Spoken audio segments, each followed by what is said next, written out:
Good day, everyone. This is Ian L. Fermento, and I will be going to discuss Chapter 5 Control Frameworks. Today's business environment has resulted in a proliferation of vulnerabilities, risks, stakeholders, and activities much more complex than ever before. The blurring of national boundaries, interfaces among computer systems, proliferation of e-commerce activities, and even the near irrelevance of time zones and geographic distances have created a need for internal control frameworks. These are structures that organize, categorize, and sometimes prioritize an organization's internal control. By definition, internal controls are products or practices put in place to create value for stakeholders and minimize risks, so frameworks make it easier to manage these diverging dynamics and evaluate the results more systematically.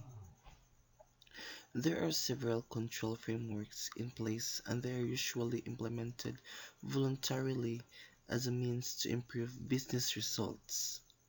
We have COSO's internal control integrated framework is arguably the most widely known internal controls framework in the world. IT control frameworks include Control Objective for Information and Related Technology, the International Organization for Standardization, and the Information Technology Infrastructure Library. Control Frameworks. The COSA frameworks ICF and ERM. During the 1980s, a series of fraudulent acts affecting financial statements prompted the creation of a commission to evaluate the causes of the problems and prepare recommendations for corrective action. Consequently, amongst recommendations was the need to create such a framework of internal control. So we have COSO of the Tradeway Commission. It is a private sector initiative formed in 1985 to sponsor this National Commission on Fraudulent Financial Reporting. The National Commission on Fraudulent, I mean, was sponsored by five professional associations. We have the Institute of Internal Auditors, American Institute of Certified Public Accountants, American Accounting Association, Institute of Management Accountants, and Financial Executives Institute, and also included representatives from industry, public accounting, investment firms, and the New York Stock Exchange. COSO's goal was to improve the quality of financial reporting through a focus on corporate governance, ethical practices, and internal control. COSO states that an entity can achieve effective internal control by appealing all principles which apply to operations, reporting, and compliance objectives.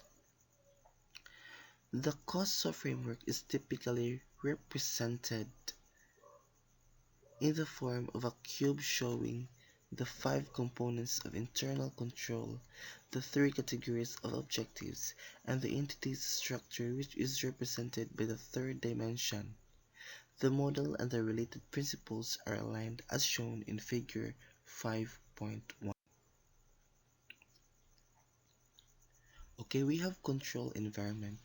This refers to the workplace environment characterized by the way the organization is structured, the manner of leadership, the degree of openness, management's operating style, having and practicing the tenets of its code of ethics, and statement of values.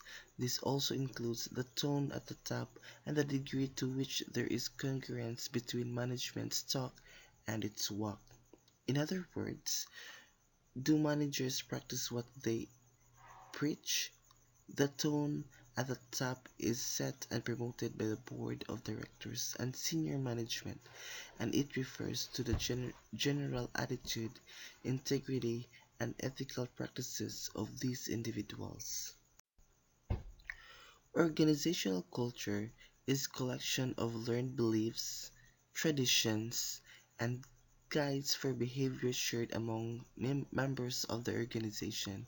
It defines and expresses shared assumptions, values, and beliefs, and it is manifested in many ways, including formal rules and policies, norms of daily behavior, physical settings and modes of dress, special language, myths, rituals, heroes, and stories. The control environment includes the activities related to the competence and development of personnel, the assignment of authority and responsibility, and the organizational structure. Important aspects of the control environment is that management establishes a risk management philosophy, and the entity risk appetite forms a risk culture and integrates ERM with related.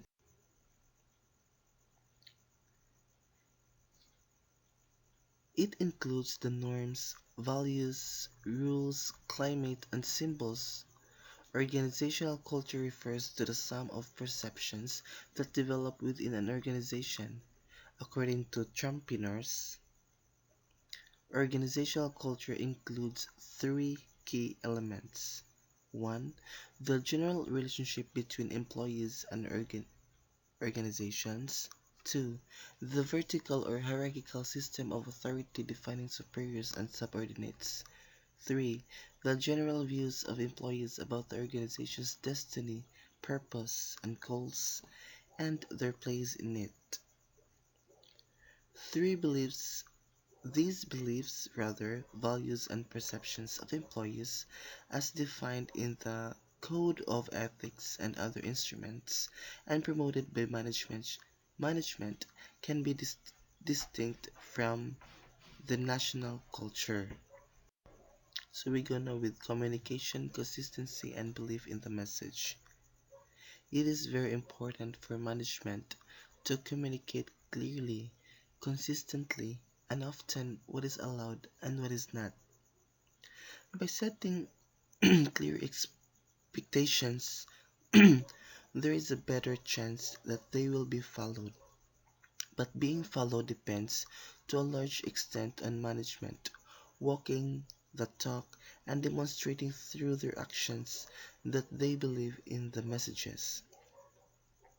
The following quote from Ralph Waldo Emerson provides a very useful summary of the dynamics being described here.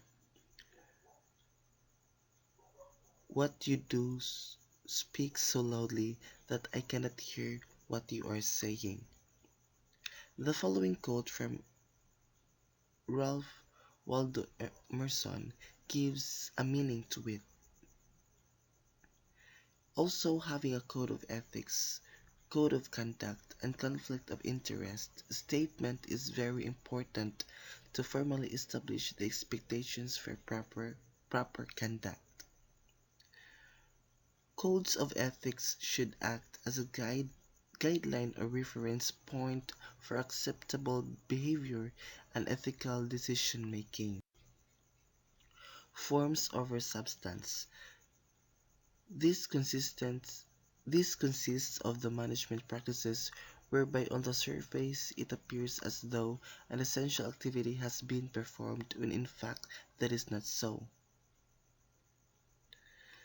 This includes this includes signatures that suggest transaction review and approval, when in fact the individual did not review the relevant documents as expected. Principles underlying the control environment are: the organization should demonstrate a commitment to integrity and ethical values, and the board of directors demonstrates independence from management and exercises oversight of the development and performance of control. 3. Management establishes with board oversight structures, reporting lines, and appropriate authorities and responsibilities in the pursuit of objectives. Next, the organization demonstrates a commitment to attract, develop, and retain competent individuals in alignment with objectives. And the organizations the organization holds individuals accountable for their internal control responsibilities in the pursuit of objectives. Entity-level control are used to determine if an organization's values, systems, policies, and processes would enable or dissuade fraud and encourage proper conduct. Internal auditors are encouraged to remember that a person's behavior is determined by the person and his or her environment. There are a number of different and competing forces that combine to result in the situation of individual encounters. In other words, a person's behavior may be different in unique situations as the person acts in part in response to the environment. As a result, the person who consists naturally of his or her past, present, and future personality and motivations must be considered in conjunction with the environment. This dynamic, developed by Kurt Lewin and known as Lewin's equation, states that behavior is a function of the person and the environment and can be expressed in the formula B equals F multiplied by P and E, where B is the person's behavior, P is the person, and E is the environment.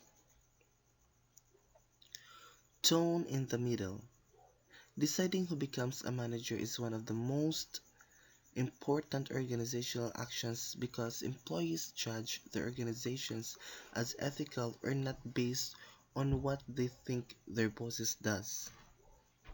This means that the tone in the middle dictates workplace conditions leading to customer and employee satisfaction, turnover, profits, and the achievements of goals and objectives. Risk assessment. Risks are those events that can jeopardize the organization's ability to achieve its objectives. Risks are typically assessed along two dimensions. One, likelihood or the probability that these events occur, and two, impact or the consequence if these events occurred. A risk assessment is a process of identifying, assessing, and measuring risk to the organization, program, or process under review. Risk assessment involves a dynamic and iterative process of identifying, analyzing, and deciding how best to respond to this kind or to these risks in relation to the achievement of the objectives.